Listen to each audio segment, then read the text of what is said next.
one today, a quick one. I finished socks, all they're done is just I need to block them. So basically wash them and dry them.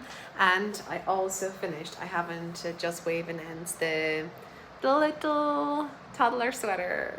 And I love the construction. And I received a question from my friend in regards to the positive ease and how to go about it when you're reading a pattern. Therefore, I'm telling you straight away, it is up to designer to explain to you what route that they choose. Therefore, you may have a situation that you have the information about your chest and sizes, and the designer may tell you that it's included that the ease, so extra fabric, so make it, let's say it's a positive ease, extra fabric is done and included in the pattern. But in most cases they will go with something like this: finished bust circumference of the garment.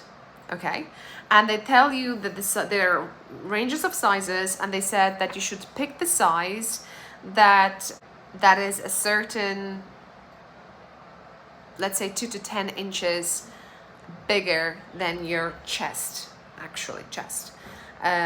So sizes listed are finished sweater sizes, for instance. This is designed to be worn with positive ease, or it should be with negative ease. Therefore, you choose the sweater size that is XY inches or XY centimeters larger, or they may want their smaller if it's like, but most cases they want positive, isn't it? Unless it's a fitted, so it's literally just your chest size and larger than your actual bust circumference.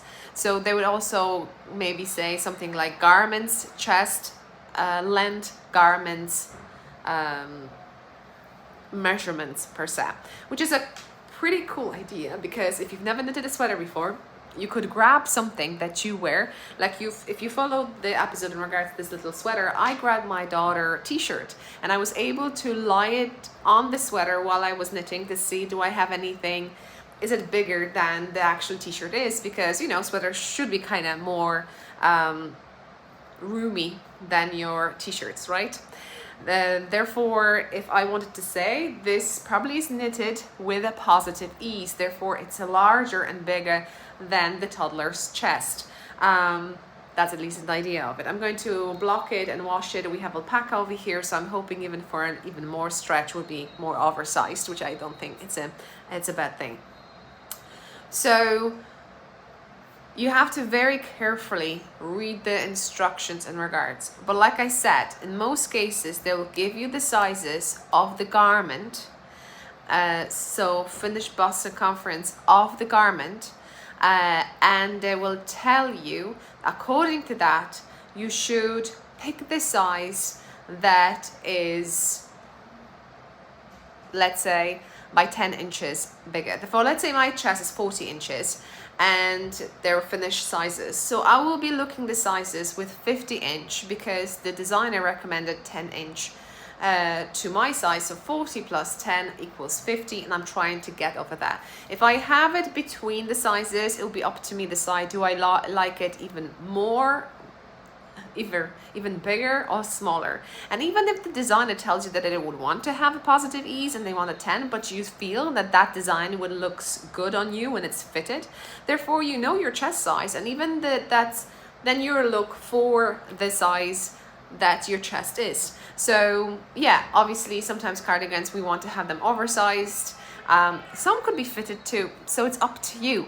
But just to understand the instructions, what the designer is telling you, and then you can go with the flow. Take your better sweater that you have in your wardrobe, compare it like with a measuring tape.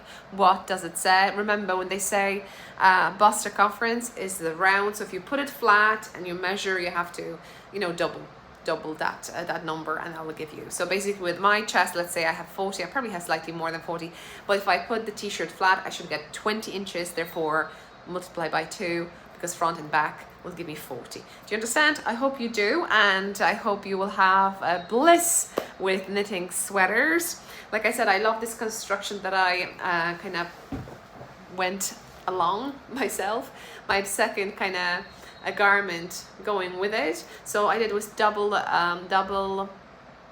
folded collar, and then I did this beautiful thing that I added stitches to the side using backloop castle method, and then I was shaping the front by going back and forth with the short crochet shaping, any type. There's different methods, so you know, you can pick the one you like.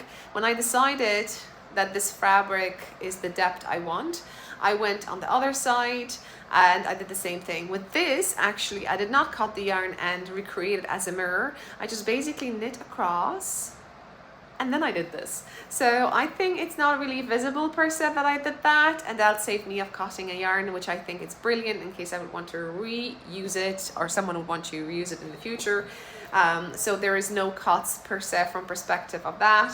And then obviously over here I had to do that. So yeah, so I was just making it straight until I decide that the opening for the sleeve is big enough, which is the sleeve itself here, and then I had to decide how big the body needs to be. That's why I used the t-shirt for, to just kind of lay it out and give some kind of extra feeling that maybe it will stretch after the wash, because it's a blend, it's alpaca and wool. And I just Kitchener stitch here, Kitchener stitch here, knit in the round as long as I thought it's going to be. I stopped with the panel in the front because I thought it will elongate the body of the person, and you know, she's a tall one, so and it's easier knit for me to go in around.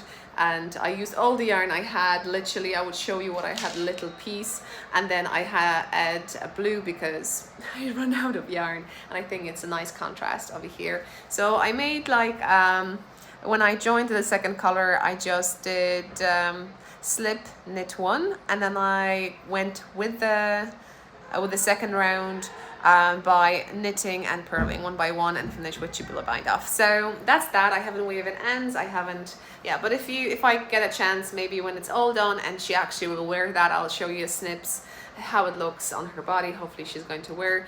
So far we have a really warm weather and stuff like that, so probably that'll be for later, before if it stretches, because in case she grows, that'd be pretty awesome. I think I'm going to leave it that way. Normally I prepare a quote, and like today I don't have a quote. Do I have anything in my head that I kind of pop it in over here? Oh, there was one that I really liked. Change my attitude towards dirty dishes, and it went something like that the be proud of your dirty dishes, that you can wash them, because there are the reason that, I know there was a different word for that, they're the example that you actually had a food on your plate. So I always grab my heart, and every time I wash, I'm so grateful for all the dishes I have to wash. So I hope you enjoyed this one. This is a quick one, and I hope to see you in the next one, probably on Monday. So enjoy your weekend. Bye bye. And don't forget, if you want to access my patterns, go check the become member link down below. You have level 1, you'll get access to all my stock patterns, and level 2 will give you access to all of it. One is $3, another is $6. I hope you enjoyed this one. See you next one. Bye.